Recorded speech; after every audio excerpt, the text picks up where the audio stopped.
Welcome to ETV. Bharat Pakistan ఉద్రిక్తతల నేపథ్యంలో ఎక్కువగా వినిపిస్తున్న పేరు బలూచిస్తాన్. గత కొన్నేళ్లుగా వీళ్ళు స్వతంత్ర బలూచిస్తాన్ కోసం పోరాడుతున్నారు. తాజాగా భారత్ పాక్ యుద్ధం జరుగుతున్న సందర్భంలో తమకు తాము స్వతంత్రం ప్రకటించుకుంది.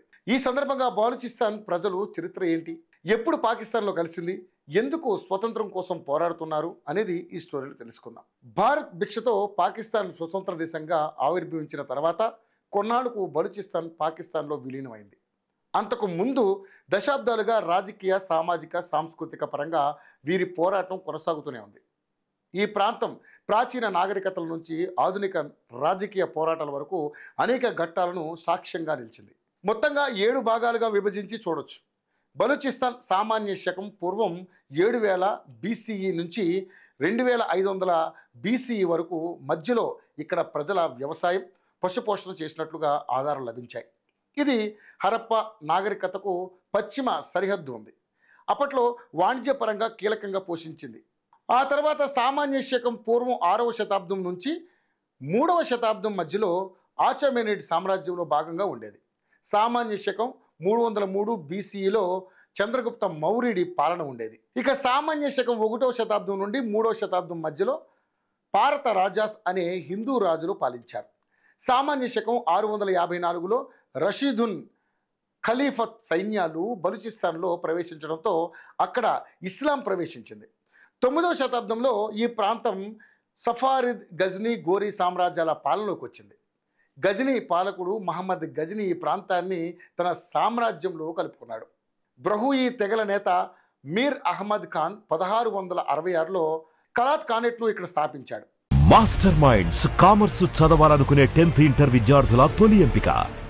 ఇది మొఘలాయుల, సామంతుల ఆధీనంలో ఉండేది. ఆ తర్వాత ఆఫ్ఘన్ దుర్రానీ సామ్రాజ్యానికి బానిసగా సేవలందించింది. ఇక నాజీర్ ఖాన్ 1749 నుండి 1794 కాలంలో కలాత్ ఖానేట్కు ఉచ్చస్థితికి చేరుకుంది. ఇక 1839లో బ్రిటిష్ సైన్యం కలాత్ను ఆక్రమించుకుంది. 1876 కలాత్ ఖాన్ బ్రిటిష్ రాజుల అనుబంధంగా ఒప్పందం కుదుర్చుకున్నారు. ఇక 1947లో భారత్ పాకిస్తాన్ విభజన సందర్భంగా కలాత్ స్వతంత్ర రాజ్యంగా ఉండాలని భావించింది. ఆ తర్వాత బలూచ్ అప్పటి ప్రధాని నెహ్రూను భారత్లో విలీనం చేసుకోవాలని చెప్పినా మా దేశానికి సరిహద్దు లేదంటూ నెహ్రూ ఈ ప్రతిపాదనను తిరస్కరించారు. ఆ తర్వాత ఇష్టం లేకపోయినా 1948లో పాకిస్తాన్లో విలీనం అయింది. పాకిస్తాన్లో విలీనం అయినప్పటి నుంచి ఈ ప్రాంతం ప్రజలను సెకండ్ గ్రేడ్ పౌరులుగా పరిగణించారు. సైన్యం, ఇతర ప్రభుత్వ ఉద్యోగాల్లో వీళ్లపై వివక్ష చూపించేవారు. దీంతో ప్రభుత్వానికి వ్యతిరేకంగా అనేక తిరుగుబాట్లు జరిగాయి. ముఖ్యంగా విలీనం అయిన మొదటి ఏడాదిలో ఖాన్ ఆఫ్ ఖలాత్ సోదరుడు అబ్దుల్ కరీం తిరుగుబాటుకు నాయకత్వం వహించారు.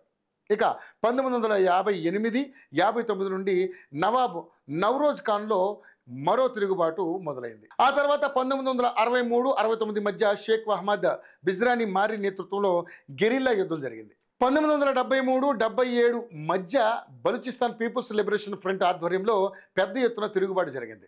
ముఖ్యంగా తమ అస్తిత్వం, వనరులపై నియంత్రణ, రాజకీయ హక్కుల హరణం, స్వాతంత్రిక పోరాటం కోసం ఈ పోరాటం జరుగుతూనే ఉంది.